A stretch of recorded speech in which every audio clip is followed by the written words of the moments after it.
Delhi high court ఒక మహిళకు shock ఇచ్చింది. తప్పుడు ఆరోపణలతో రేప్ కేసు పెట్టినందుకు గాను ఆ మహిళకు ఫైన్ విధించింది. అయితే ఇక్కడ ఆ మహిళ ఆ వ్యక్తితో కొన్నేళ్ల పాటు లివ్ ఇన్ రిలేషన్షిప్లో ఉండి ఆ లివ్ ఇన్ రిలేషన్షిప్ బ్రేకప్ అయిపోయిన తర్వాత ఆమె ఇలాంటి కేసు పెట్టడం జరిగింది. ఈ నేపథ్యంలోనే కోర్టు కూడా ఇలాంటి తప్పుడు కేసులపైన కొంత ఘాటైనటువంటి వ్యాఖ్యలు కూడా చేసింది. సో ఓవరాల్గా ఈ కేసు ఏంటి, నిజంగా తప్పుడు రేప్ కేసులు పెడితే ఎలాంటి శిక్షలు కానివ్వండి లేదంటే ఫైన్లు కానీ విధించేటువంటి అవకాశం ఉంది, తెలుసుకుందాం. మనతో మాట్లాడాలనుకున్నారు హైకోర్టు అడ్వకేట్ బాలకృష్ణ గారు. ఒకసారి మాట్లాడు సార్. మనం చూసాం ఈ కేసు. సో అంటే తప్పుడు ఆరోపణలు, తప్పుడు కేసులు పెట్టడం అనేది చాలా కాలంగా చూస్తున్నాం.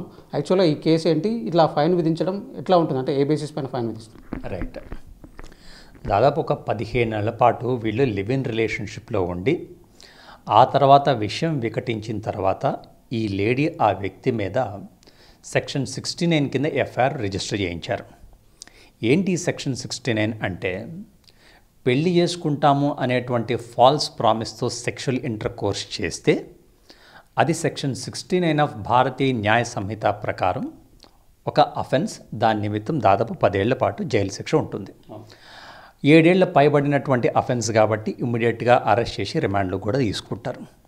అయితే ఇక్కడ ఫ్యాక్ట్స్ ఆఫ్ ద కేసులోకి వెళ్తే, ఈ వ్యక్తి ఎవరైతే ఉన్నారో అతను ఆల్రెడీ మ్యారీడ్, ఇంకా డైవర్స్ తీసుకోలేదు. డైవర్స్ తీసుకున్న తర్వాత ఈమెని పెళ్లి చేసుకుంటా అని ప్రామిస్ చేశారు అని, ఆ ప్రామిస్ నమ్మి ఈమె తను సెక్షువల్ ఇంటర్ కోర్స్కి కన్సెంట్ ఇచ్చారు అని, బట్ దేర్ ఆఫ్టర్ తన ప్రామిస్ని బ్రేక్ చేశారు అని చెప్పేసి అభియోగాలతో ఆమె సెక్షన్ 69 కింద ఎఫ్ఐఆర్ రిజిస్టర్ చేయించారు. ఇదే సెక్షన్ 69కి సంబంధించి మనం అంతకుముందు ఒక వీడియో కూడా చేస్తున్నాం. ఫ్రీక్వెంట్గా చాలా ఎక్కువగా అబ్యూజ్ అవుతున్నటువంటి ప్రొవిజన్ ఏదంటే 69. చాలామంది వాళ్ళ ప్రేమ వ్యవహారం వికటించిన తర్వాత 69 కింద ఎఫ్ఐఆర్ చేయించడం, జైల్లో పెట్టించడం. అయితే సుప్రీంకోర్టు దీనికి సంబంధించి ఒక గైడ్లైన్ ఆల్రెడీ రిలీజ్ చేసింది. There has to be a direct nexus between, an immediate connection between the promise for marriage and the consent given for sexual inter course.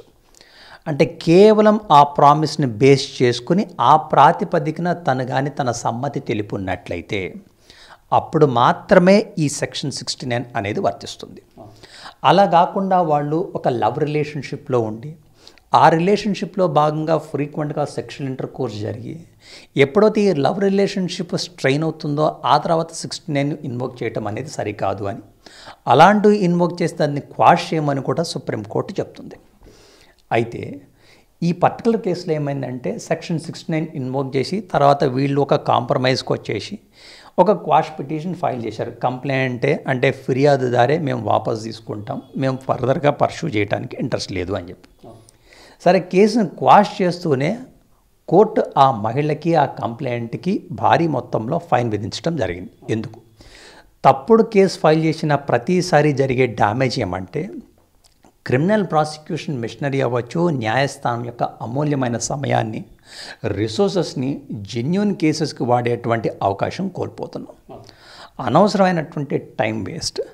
అలాగే ఈ తప్పుడు కేసుల్లో సెక్షన్ 2 పడకపోతే, అంటే ఫిర్యాదుదారికి సెక్షన్ 2 పడకపోతే చాలామంది దీన్ని మిస్యూజ్ చేసేటువంటి అవకాశం ఉంది.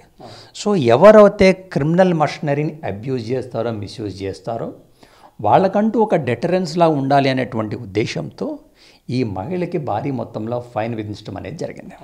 అంటే ఇప్పుడు ఈ తప్పుడు కేసులు నమోదు కాకుండా ఉండడానికి కానివ్వండి, లేదంటే జ్యుడిషియల్ టైము వేస్ట్ కాకుండా ఉండడానికి, సో ఈ BNS 69కి సంబంధించి ప్రిలిమినరీగా ఎలాంటి ఎంక్వైరీ పోలీసులు చేస్తే బాగుంటుంది? రైట్, ప్రిలిమినరీ ఎంక్వైరీ చేస్తే బాగుండిద్ది, బట్ ప్రిలిమినరీ ఎంక్వైరీ చేసేటువంటి అవకాశం ఇందులో లేదు. 2014 జడ్జ్మెంట్లో కొన్ని మ్యాటర్స్లో ప్రిలిమినరీ ఎంక్వైరీ చేయాలని సుప్రీంకోర్టు చెప్పినప్పటికీ అది ఇలాంటి సీరియస్ అఫెన్సెస్కి వర్తించదు. ఫర్ ఎగ్జాంపుల్ మ్యాట్రిమోనియల్ డిస్ప్యూట్స్ అవ్వచ్చు, ఫినాన్షియల్ కేసెస్ అవ్వచ్చు. అలాంటి వాటికి సంబంధించి ప్రిలిమినరీ ఎంక్వైరీ జరిగిన తర్వాతనే ఎఫ్ఐఆర్ రిజిస్టర్ చేయాలి అని చెప్పి ఉంది. బట్ ఎప్పుడైతే ఇలాంటి సీరియస్ అఫెన్సెస్, ఎక్కడెక్కడైతే ఎలెజ్డ్ అఫెన్స్కి 7 ఏళ్ల పైబడి జైలు శిక్ష పడేటువంటి అవకాశం ఉందో అక్కడ ప్రిలిమినరీ ఎంక్వైరీ చేయాల్సినటువంటి అవసరం రెండో లేదు. సో ఇది ఓవరాల్గా చూస్తున్నట్లయితే ప్రస్తుతం ఎక్కువగా మిస్యూజ్ అవుతున్నటువంటి సెక్షన్లో BNS 69 ఉంది. అండ్ చాలా కూడా తప్పుడు కేసులను తేలుతున్నటువంటి నేపథ్యంలో ఇది ఎక్కువగా మిస్యూజ్ అవుతుంది అనేటువంటి అభిప్రాయాన్ని బాలకృష్ణ గారు అయితే చెప్తున్నారు. జర్నలిస్ట్ పవన్తో శ్రవణ్, AVN ఆంధ్రజ్యోతి, హైదరాబాద్.